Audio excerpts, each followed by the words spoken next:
Ukraine को लेकर NATO विदेश मंत्रियों ने रूस से क्या कहा, तालिबान ने 100 से ज्यादा पूर्व पुलिसकर्मियों के साथ क्या किया और किसने चीन, रूस और ईरान आतंकवाद को बताया दुनिया के लिए खतरा।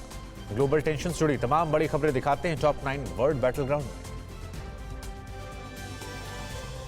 नाटो के विदेश मंत्रियों ने रूस को आगाह किया है कि यूक्रेन को अस्थिर करने की कोशिश एक महंगी गलती साबित होगी। नाटो के मुताबिक मॉस्को अपने पड़ोसी पर हमला करने की तैयारी कर रहा है।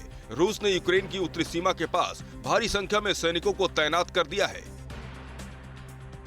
रूस ने नाटो के आरोपों से इनकार करते हुए इस बात का खंडन किया है कि वो यूक्रेन पर हमले की योजना बना रहा है। अमेरिकी विदेश मंत्री एंटनी ब्लिंकन ने कहा है कि हमने यूक्रेन की सीमा पर जो गतिविधियां देखी है उसे लेकर हम बहुत चिंतित हैं। यूक्रेन के राष्ट्रपति रूस पर अपनी सरकार का तख्ता पलटने की साजिश रचने का आरोप लगा चुके हैं। 3 बाल्टिक देशों लातविया, लिथुआनिया और एस्टोनिया के सांसदों ने यूरोपीय संघ और ताइवान के बीच सहयोग बढ़ाने का संकेत देते हुए ताइवान के राष्ट्रपति साई इंगवेन से मुलाकात की। मुलाकात के बाद ताइवान के राष्ट्रपति ने कहा कि ये तीनों बाल्टिक देशों के सांसदों की पहली साझा यात्रा है। बाल्टिक सांसदों का ताइवान दौरा चीन की आपत्ति के बावजूद हुआ। तालिबान लड़ाकों ने अफगानिस्तान में सत्ता पर काबिज होने के बाद से 100 से ज्यादा पूर्व पुलिस और खुफिया अधिकारियों की या तो हत्या कर दी या उसे गायब कर दिया है।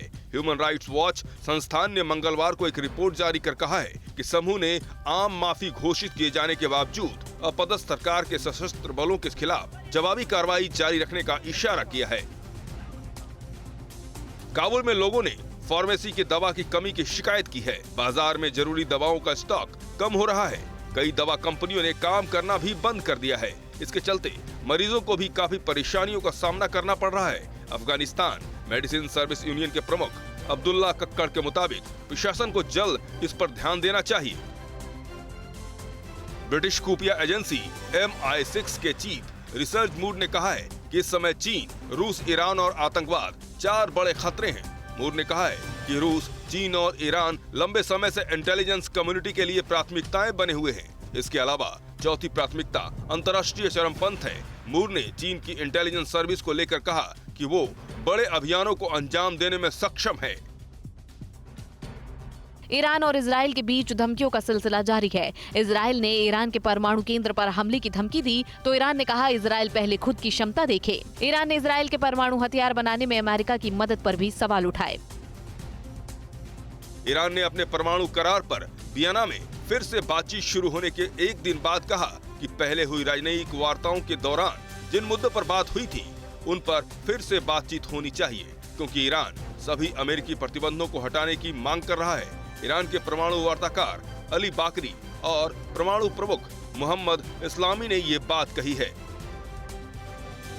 अजरबैजान में मंगलवार को ट्रेनिंग फ्लाइट के दौरान एक सैनिक हेलीकॉप्टर क्रैश होने से हुए हादसे में 14 लोगों की मौत हो गई, जबकि 2 लोग जख्मी हो गए। अधिकारियों के मुताबिक सीमा रक्षक सेवा का हेलीकॉप्टर गैरेबाद प्रशिक्षण मैदान के ऊपर उड़ान के दौरान हादसे का शिकार हो गया।